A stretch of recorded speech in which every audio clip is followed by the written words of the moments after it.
어떤 내용들을 좀 이렇게 보고 싶은데 요런 내용들을 한번 쭉 이렇게 좀 읽어보고 싶거든요. 이게 무슨 영성인가? 뭐 이렇게 생각할 수도 있어요. 근데 이게 무슨 의미인가 하는 것들을 아주 분명하게 우리가 들여다봐야 돼요. 종교 분리. 예. 종교 개혁은 이 분리 운동이에요. 전에 되겠지만 이 구원관이 다른 분리고 구원관이 다르면 이게 다른 길이잖아요. 구원관이 분리예요. 구원관이 관점에서 너는 구원관을 그렇게 하냐? 난 아니다. 난 이렇게 생각한다. 이 분리. 정치와 교회, 세상과 교회의 분리를 의미하는데, 그러니까 첫째는 여기서 구원관이 분리예요. 너희 구원관은 그러냐? 아니야. 난 이렇게 생각해. 이것이 분리라는 거죠. 두 번째 분리는 제도의 분리, 제도의 분리라는 거, 제도의 분리. 세 번째는 이 신분의 분리라는 거, 신분의 분리. 예. 여기 뭔가 하는 것도 간단하게 조금 하나씩 짚어보고자 하는데, 첫째는 이게 종교개혁 우리가 구원관의 분리. 요 부분에 대해서는 우리가 그 종교개혁 시대에 이렇게 형성된 개혁파들을 다룰 때 요 부분들을 조금 이렇게 심도 있게 우리가 좀 나눴었거든요. 이 부분들은 뭐 그렇게 이해를 하면 되고, 두 번째는 이게 제도의 분리예요. 제도의 분리. 이 제도의 분리가 무슨 뜻인가 하는 것들을 제가 오늘 좀 볼 거거든요. 그리고 신분의 분리인데, 신분의 분리는 이게 만인제사장, 그 다음에 이게 직업. 요거는 다음 시간에 볼 거예요. 여러분, 요거 분명하게 구분을 해야 돼요. 그리고 분명하게 우리가 잘 인식을 해야 돼요. 근데 이게 얼마나 중요한 건가. 요것만 잘 정리돼도 우리가 신앙생활, 신앙인으로서의 지켜야 될 어떤 그러한 이게 바른 어떤 그런 모습들이 세워져요. 여기 어떤 내용들 아주 좀 귀를 쫑긋하고 듣고 있기를 바라는데, 자, 우리 오늘 여기서 이렇게 정교 분리 요거 내용만 먼저 좀 보도록 하겠습니다. 예, 정교 분리라는 것은 뭐 다른 말로 또 다시 설명을 하면 교회와 세속 정부의 분리라는 거죠. 교회와 세속 정부의 분리. 근데 원래는 우리가 그 성경적 세계관에서도 계속 우리가 이렇게 배우고 이랬지만, 원래는 이 통치 영역이 다 하나님의 영역이잖아요. 교회든 세상이든 이 우주 만물이 다 하나님의 영역이잖아요. 그런데 이 하나님의 영역인데 그것을 가시적으로 좀 분리를 하자는 의미예요. 가시적으로 좀 분리를 하자는 이 정교 분리라는 것은, 즉 세속 왕의 통치 영역과 하나님의 통치 영역을 좀 이렇게 분리해서 잠깐 이렇게 들여다보자는 거예요. 여러분, 성경은 왕정이에요, 신정이에요? 왕정 통치예요, 아니면 신정 통치예요? 신정 통치죠. 성경은 분명하게 신정 통치를 이야기하고 있어요. 우리 성경적 세계관에도 일관적으로 그 내용들을 보았거든요. 그런데 이게 중세에도 강력하게 이 신정 통치를 주장했어요. 중세 로마 카톨릭은 이 로마 카톨릭이라는 이 신정, 이 교회의 지붕 아래서 이 다양한 민족들이 하나가 돼서 이렇게 뭉쳐 있는 어떤 그런 상태였잖아요. 그런 것 가운데 이게 로마 제국이 그 카톨릭이라는 그 카톨릭 그 교회라는 기독교라는 어떤 그런 것 가운데 신정 통치의 어떤 그런 가시적인 국가도 그렇게 이루어졌다는 거죠. 예. 근데 이것을 증명하는 어떤 그 자료들 보면 교황 보니카우스 8세는 1294년에서 1303년에 요 지교에서 교황으로 활동하던 사람인데, 그가 한 어떤 대칙서에서 이렇게 그가 명령하는 대칙서가 있는데, 거기서 어떤 그 대칙서에 우남상탐이라는 칙서가 있어요. 우남상탐이라는 칙서가 있는데 거기서 이렇게 밝혔어요. 그 내용 중에서 한 부분이 좀 우리가 이 부분에 대해서 이렇게 보고 이게 좀 들여다보고 싶은데, 어떻게 말했는가 하면 이 우남상탐에서 세속 권력들은 영적 권위의 지배를 받고, 세속 권력들은 영적 권위의 지배를 받고 교황 개인 안에 있는 영적인 권위는 오직 하나님에 의해서만 심판받는다는 거예요. 교황은 그 누구도 터치를 못해. 요거는 하나님만 터치할 수 있는 영역이야. 그런데 세속 왕들은 교황이 지시를 따라야 된다는 거예요. 교황의 지시를 따라야 된다는 거예요.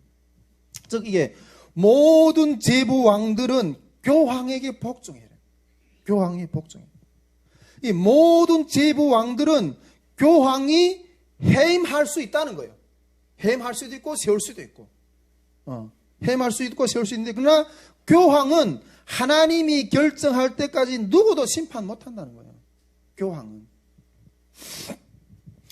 요거는 이게 또 이게 토마스 아퀴나스라고 이게 그 중세기 신학자 중에서 이게 어마어마한 대가거든요. 이 토마스 아퀴나스라고. 이 토마스 아퀴나스도 이렇게 그런 견해를 피력했거든요. 뭐라고 말했는가 하면, 모든 피조된 사람은 로마 교황에 복종하는 것이 구원에 전적으로 필요하다고 그랬어요. 로마 교황에게 복종하는 것이 구원의 충성이래요. 여러분, 이것이 중세 제도 가운데 흐르는 사상이었다는 거예요. 이게 다른 건 신정 통치였죠. 신정. 이게 교황으로 중심을 한 신정. 그런데 그 교황, 우리가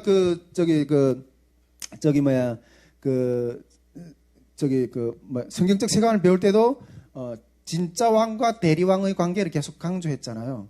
근데 결국 교황은 진짜 왕의 어떤 대리 왕이잖아요. 대리 어떤 그런 통치자잖아요. 그런데 이 대리 통치자가 진짜 왕의 뜻을 온전히 순복하느냐, 온전히 반영하는가는 또 다른 문제. 그래서 이게 온전히 반영하지 못했기 때문에 중세가 타락했고, 중세가 이런 종교개혁이라는 어떤 그런 어마어마한 사변을 맞이했지만은, 그러나 이 대리왕이 순종하는 것은 또 다른 문제지만은, 중세는 어쨌든 이 신정 통치의 이러한 영적인 기류 가운데 지내고 있었다는 거예요. 가톨릭 교회가. 할렐루야. 예. 그러나 그 대리왕이 제대로 된 어떤 그 활동, 제대로 된 하나님의 통치였던 그런 뜻을 설치를 못했기 때문에 어마어마한 그런 그 어두움들이 임하게 되었던 거고. 자, 이것이 종교 분리 그 신정 통치 어떤 그런 그 중세의 어떤 그러니까 신정의 분위기 흐름이었다는 것들을 이렇게 보게 되고요. 자, 그렇다면 우리 종교개혁 시대에 여러 교파들이 생겼다 그랬잖아요. 종교개혁 시대에 여러 교파들이 생겼는데, 그 여러 교파들이 이 중세에는 이런 신정 통치였던 그런 분위기였는데, 이런 신정 통치에서 종교 분리 입장에 따른 것들을 어떻게 각각의 어떤 견해들을 가지고 있었느냐, 그런 것들을 한번 좀 더 들여다봅시다.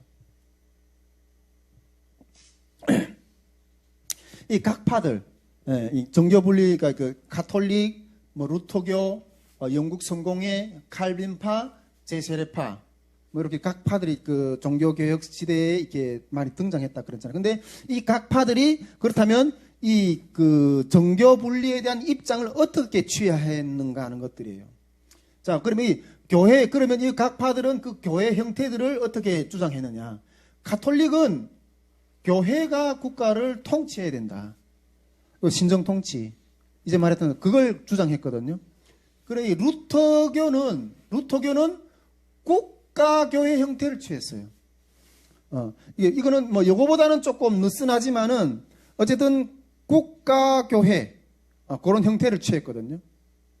자, 그럼 영국 성공회는 왕이 교회의 머리로 아예 그냥 왕을 교회를 다스리게끔 이렇게 올려놔 버렸어요. 그리고 칼빈파의 어떤 그 종교 분리에 대해서 내가 뒤에서 볼 거고요. 이 제세례파는 아예 세속 정부를 부인해 버렸어요. 네.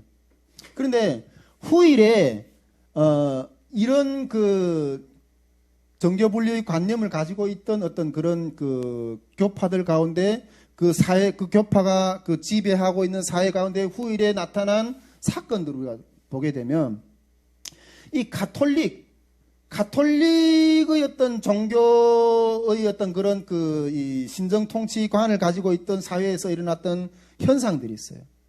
그것이 프랑스 혁명이었어요. 여러분, 이 프랑스 혁명은 그때 당시 종교 교역가들이 그 위군어들이 이렇게 그 프랑스에 어마어마하게 많았거든요. 근데 이 위군어들을 다 쫓아내고 엄청나게 핍박했거든요. 자, 그리고 이 러시아 혁명, 이런 사회에서 러시아 혁명이 일어났어요. 이 러시아에 있던 그리스 종교회가 나중에 러시아 종교회로 변하거든요. 근데 이 러시아는 자기들이 스스로 제3의 로마라고 자청했어요. 네. 근데 이러한 분위기 가운데 이런 혁명들이 일어났다니까요.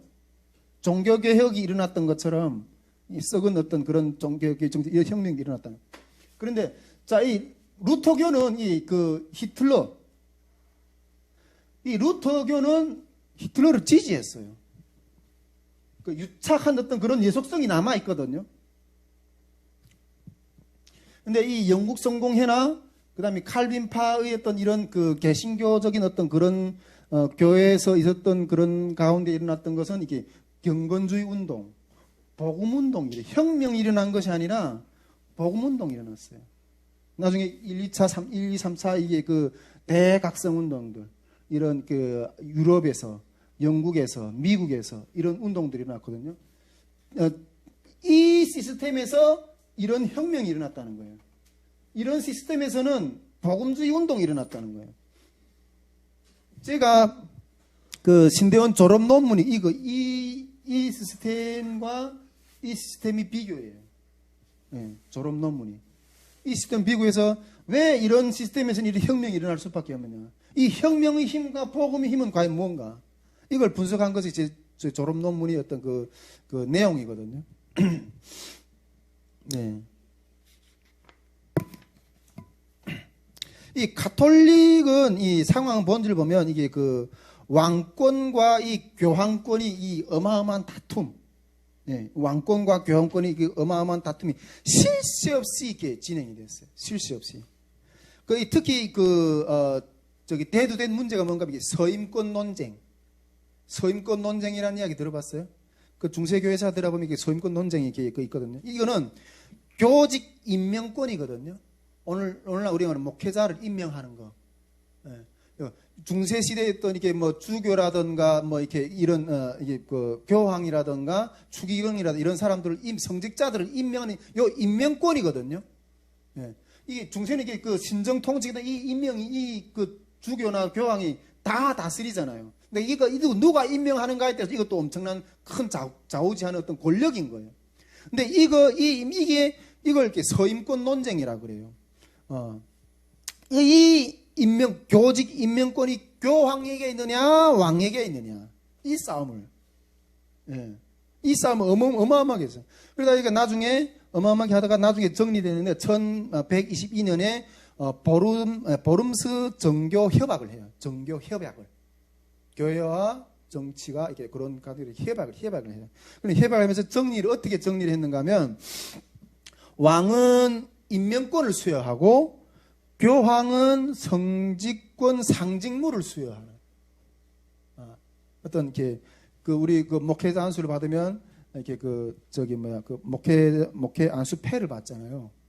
그런 패를 주는 거는 교황이 하고 임명을 하는 거는 왕이 한다.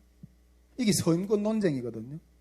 그러다 보니까 즉 교회와 세속군주에게 모두 인정을 받아야지 그 성직권이 인정이 되는 거예요. 네. 이게 어마어마한 정교유착 이런 말을 많이 하잖아요. 근데 이걸 분리를 하자는 거예요. 근데 이게 왕이 성직권을 임명하냐, 교황이 성직권을 임명하냐, 이 분리가 어마어마하게 이게 논쟁이 있었다는 거죠. 자, 이런 것 가운데 그러면 이 칼빈파, 우리가 바라보는 이 칼빈파 이런 것 가운데 그래 정교 분리를, 이 정교 분리 원칙이라는 건 어떤 것인가? 이 부분을 잘 좀 들여다. 여러분 이걸 잘 이해를 해야 됩니다. 이것을 잘 이해하는 것이 그리스도인으로서 사회 찬멸한 어떤 것인가? 그리스도인으로서 이 맥락을 이해하지 못하고 막 뛰어들면 이거는 어떤 면에서는 죄를 범할 수도 있어요. 근데 이게 그리스도인으로서 사회 참여의 어떤 아주 중요하게 정리되는 어떤 부분인데, 칼빈파가 요 정교 분리에 대해서 우리가 정리하는, 우리는 이 부분 정교 분리에 대해서 따르는데, 우리가 이 부분을 좀 주목해 봅시다. 우리 그 1590년에서 1600년도 초에 네덜란드 연방교회는 예정론하고 국가와 교회의 관계에 대한 격렬한 논쟁을 했어요. 예정론에 대한 문제를 가지고 어마어마하게 또 이렇게 논쟁을 많이 했고, 이 예정론에 대해서는 지금도 많이 말이 교파마다 다르고 말이 많잖아요. 그런데 이 국가와 교회의 관계를 우리가 어떻게 정립을 해야 되냐, 이거에 대해서 어마어마한 논쟁들, 어떤 그런 것들이 격렬하게 일어나면서 그러다가 막 분리되고 막 이랬다는 거죠. 예. 근데 우리가 이 예정론의 문제에 대해서는 우리가 개혁파, 이렇게 형성된 개혁파들이 단락에서 그때 우리가 나눴기 때문에 우리가 더 이상 이야기하지 않고, 여기서 정교 분리, 즉 교회와 국가의 관계에 대한 칼빈이 정리한 입장에 대해서 한번 좀 들여다보자는 거죠. 예. 칼빈은 국가에게는 안전과 보호와 질서 유지의 기능을 맡기자 그래요. 예. 그리고 교회에는 전적인 자유권을 주장했어요. 교회는. 즉 영적 문제에 있어서는 국가가 불간섭 원칙. 여러분 초대 중세는 신정이었다 그랬잖아요. 근데 그거 가운데 왕이 그 권력을 지냐, 교황이 그 권력을 지냐, 이것들을 이렇게 많이 했는데, 사회, 즉 이 국가에는 안전과 보호와 질서 유지를 그냥 너는 요 영역만 해. 그렇지만은 교회는 전적으로 이 교회는 즉 영적 문제를 다루는 어떤 그런 영역이잖아요. 여기에 대해서는 국가가 터치 못해. 국가의 불간섭 원칙, 터치 못한다는 거죠. 이것을 제시했어요. 즉 이게 신앙의 영역에서 국가가 들어올 수 없다는 거예요. 신앙의 영역에. 근데 오늘날 우리 코로나가 딱 터지니까 정부에서 예배 드리지 말아라, 어찌라. 여러분, 이거는 종교개혁의 어떤 그 종교분리 원칙에 엄연하게 어긋나는 어떤 그런 시발이라는 걸 우리가 분명히 알아야 돼요. 근데 이게 이런 종교분리 원칙의 실현은 나중에 청교도들이 미국을 세울 때 헌법에 이렇게 제시를 해버렸어요. 헌법에다가 이게 딱 찍어 박아 버렸어요. 예. 그걸 이렇게 제시를 해서 이렇게 진행된 것이 이렇게 미국에 세워진 그 민주주의 제도의 어떤 그런 이 시스템이거든요. 그런데 이런 정신이 오늘날에는 너무 많이 퇴색해 버렸어요. 어마어마하게 퇴색해 버렸어요. 오늘날 이런 정교 분리의 개념조차 없어요. 정교 분리 개념조차 없고, 교회라는 것은 어느 한쪽 구성의 종교 생활로만 남아요. 국가 얼마든지 쥐어 짜고 주무를 수 있는 그런 존재로 이렇게 전락해 버렸다는 거예요. 근데 여러분, 종교의 그 예배의 자유는 헌법에 규정되어 있는 거고, 이거는 미국의 국가 시스템을 세운 우리 민주주의잖아요. 근데 민주주의 어떤 그런 모든 그 시스템을 미국에 있었던 그런 거 받아서 우리 한국에서 이렇게 세웠고, 그러나 그 미국에서 흘렀던 어떤 그 종교 분리의 어떤 그 시스템은 이 칼빈이 이 중세의 이런 논쟁과 가운데서 국가는 우리 교회의 영적인 영역에 대해서 터치하지 마라. 이게 이런 맥락이라는 거죠, 여러분. 터치할 수가 없다는 거예요. 그것을 이 칼빈은 이게 주장을 했어요. 즉 칼빈은 이 정교분리 사상에서 사람은 이중 통치 아래에 있음을 확립을 했어요. 이중 통치 아래에 있음을. 이중 통치 아래에. 첫째 통치는 즉 영혼, 즉 영생에 관한 영적 통치. 즉 우리는 하늘나라 시민이라는 거예요. 할렐루야. 하늘나라의 시민이라는 이 영적 통치 영역, 이 두 가지를 보니 이게 첫째 영역이고, 첫째 통치 영역이고, 두 번째 통치 영역은 이 하나님이 세우신 이 정부를 통한 시민 생활에서의 복종. 이게 두 번째 통치 영역이라고 이렇게 정했어요. 근데 이것은 둘 다 성질이 서로 달라요. 성질이 서로 다르지만은 근데 이 성질이 다른 것을 어떻게 비유를 했는가 하면 성질이 서로 다르지만은 이 국가와 교회와 국가는 성질이 서로 다르지만은 비유로 설명하는데 서로 혼합되어 있다는 거예요. 예. 서로 혼합되어 있지만은 또 혼합되어 있지 않다고도 이야기해요. 뭐 서로 혼합되지 않는다는 것은 마치 영혼과 육체가 분리하듯, 영혼하고 육체를 분리하듯, 영혼하고 육체가 우리가 혼합되어 있는 건 아니잖아요. 분명히 분리되어 있는 영역이거든요. 그렇지만은 영혼과 육체는 또 기관처럼 분리될 수도 없어요. 이런 관계라는 거죠. 예. 그러면 다만 분리되어 있지만은 교회는 국가와 이렇게 분리되어 있지만은 그 국가는 이게 교회와 구별됨으로써 분리되어 있지만 그 유기적 관계라는 거죠. 그러나 우리가 두 나라 국민이 그리스도인의 두 나라 국민이라는 어떤 그런 관념에서 바라봐야 된다 그러는데 첫째는 하늘나라 국민, 두 번째는 이게 땅의 국민. 그런데 만일 이 하늘나라에도 법이 있죠. 이 땅의 나라도 법이 있을 거 아니에요. 그런데 이 하늘나라의 법과 땅의 나라의 법이 같이 공존하면서 이렇게 해야 되는데 이것이 충돌될 때에는 어떻게 해야 되냐? 이것이 충돌될 때는 하늘나라의 법이 우선권이 먼저 있는 거예요. 이것이 충돌될 때는 투쟁을 해야 된다 그래요. 투쟁을 해야 된다 그래요. 예. 즉 이게 하나님의 왕권은 영적인 것인데 이 하나님이 세우신 국가를 통해서 이 지상의 하나님의 나라의 뜻을 이루는 것. 지상의 하나님의 나라의 뜻을, 이 상의 나라의 법을 이 하의 나라의 영역 가운데 뜻을 이루는 것. 이거는 분리되어 있지만은 또 이거는 하나님의 통치가 땅에도 세상의 영역에도 임하는 거거든요. 분리와 유기적과 분리. 그러나 이 세상 나라의 통치가 하나님 나라의 통치에 대해서 대적할 때는 투쟁. 이런 영역에서의 정교 분리. 예, 이 구도가 서야 돼요. 할렐루야. 예, 이게 정교 분리의 어떤 기본 맥락이고 흐름이에요.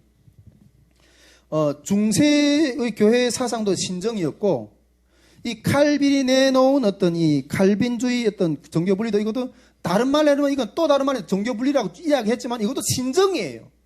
할렐루야. 예, 신정이에요. 당시 이게 그러나 또 뭐 이거에 대해서 반론을 제기하는 사람들도 있긴 해요. 이게 당시 제네바 칼빈이 이런 사상을 제기했던 칼빈 제네바 쪽에서 이렇게 활동을 많이 했잖아요. 근데 이 당시 제네바의 사회와 오늘 사회와는 다르다 이렇게 주장하는 사람들이 있지만은 나는 그걸 받아들이지 않아요. 우리 아브라함 카이퍼라고 이 영역 주권 사상에 대해서 이렇게 이야기를 한 상이에요.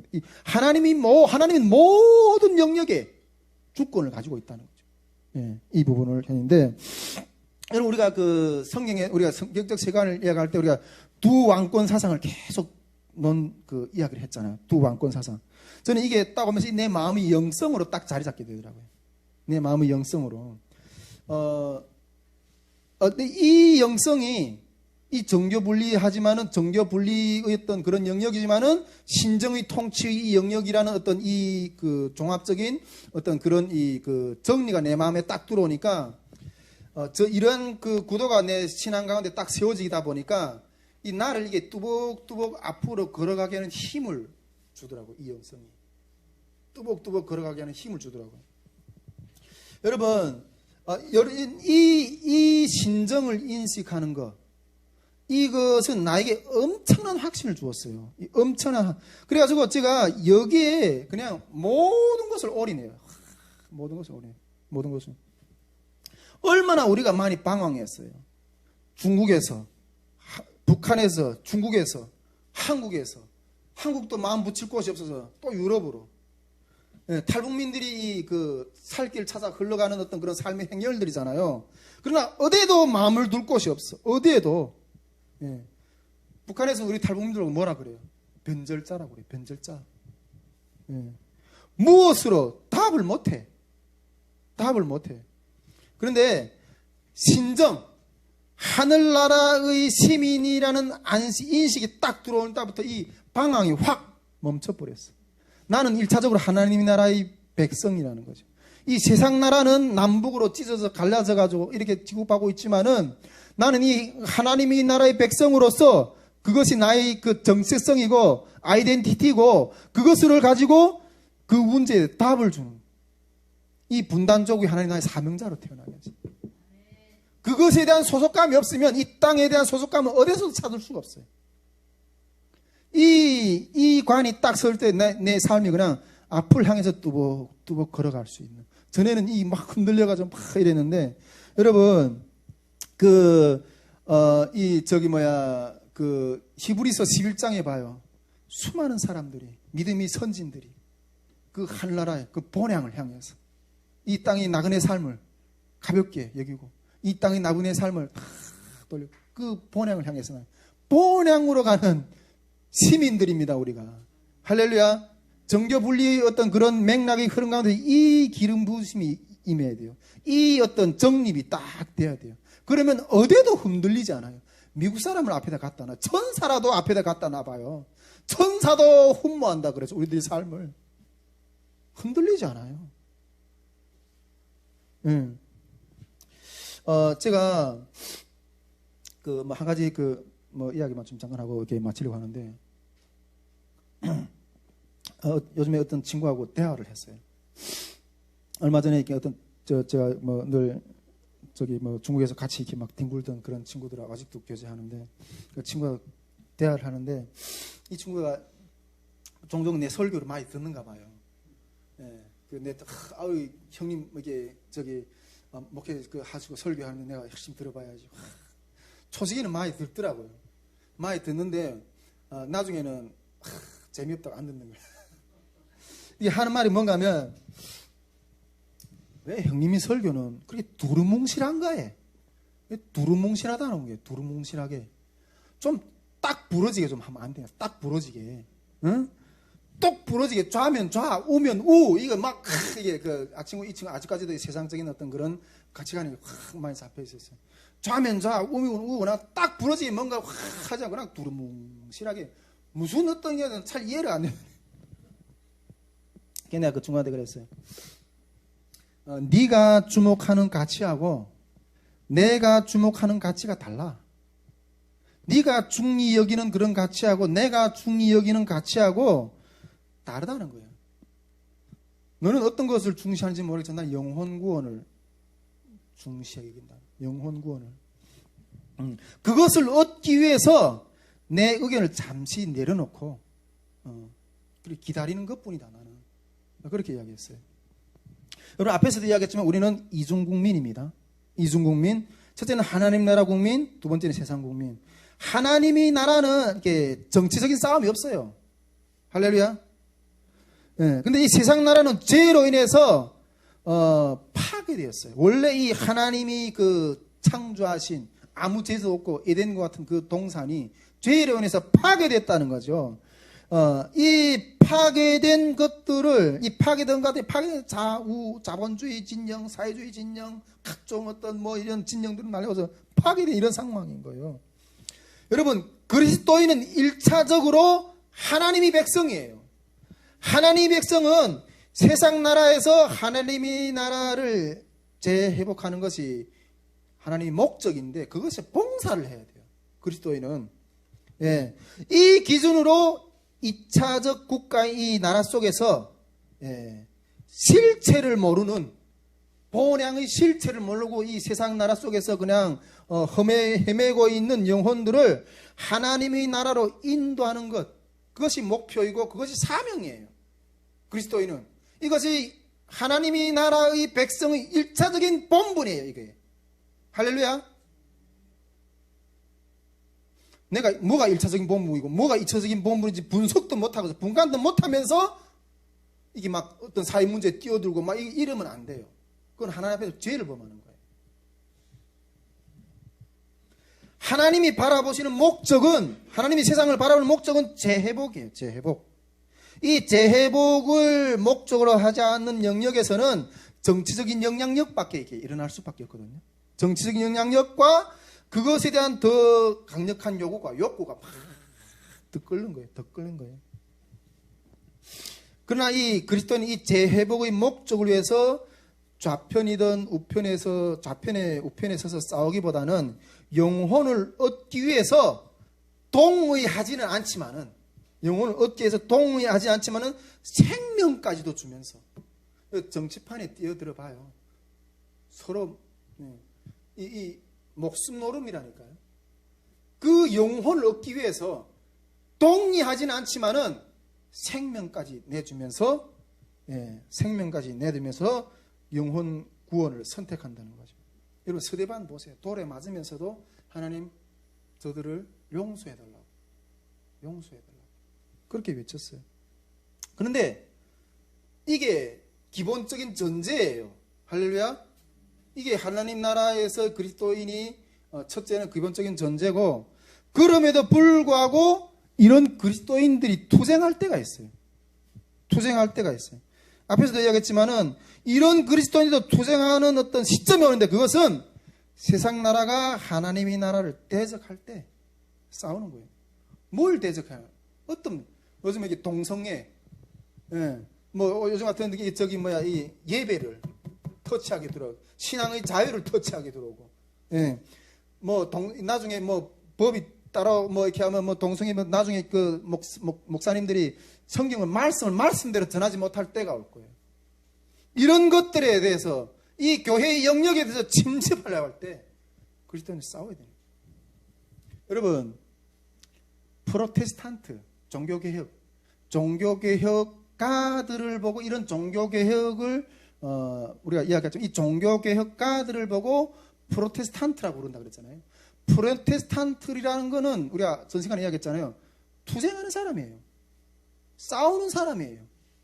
신앙의 자유를 위해서 싸워서 그 어마어마한 피를 흘려서 이 성경이 우리 손에 흘러 들어왔다니까요. 이야기를 했잖아요.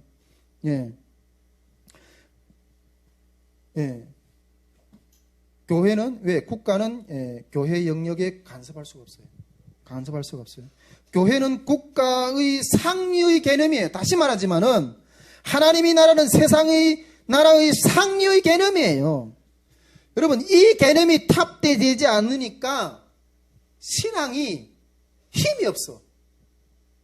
여기다가 목숨을 안 걸어. 저는 거의 목숨 건다고 생각하고 있거든요. 이 영역에서 터치하고 하는 자, 그것이 누구이든 잘라버립니다.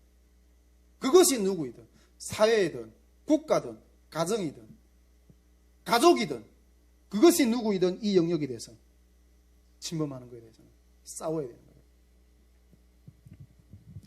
여러분, 이 개념이 없다 보니까 목숨을 안 걸어요.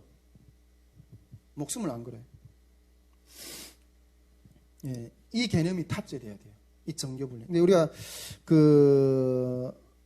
우리 이정훈 교수가 유튜브에 많이 뜨잖아요. 이정훈 교수가 이렇게 정교분리에 대해서 많이 이렇게 이야기를 많이 이렇게 하는 것 같아요. 근데 물론 이렇게 이런 기본적인 구조가 사회에 어떻게 종교개혁 흘려서 사회에 어떻게 이렇게 체제 가운데 스며들고 표현되는가 하는 것들에 대해서 아주 이렇게 어렵게 구체적으로 설명을 많이 하는데, 그런 것들에 위에 있어서 이 기본적인 흐름, 종교 분리라는 것은 이 기본적인 흐름이 이 인식이 탑재돼야 돼요.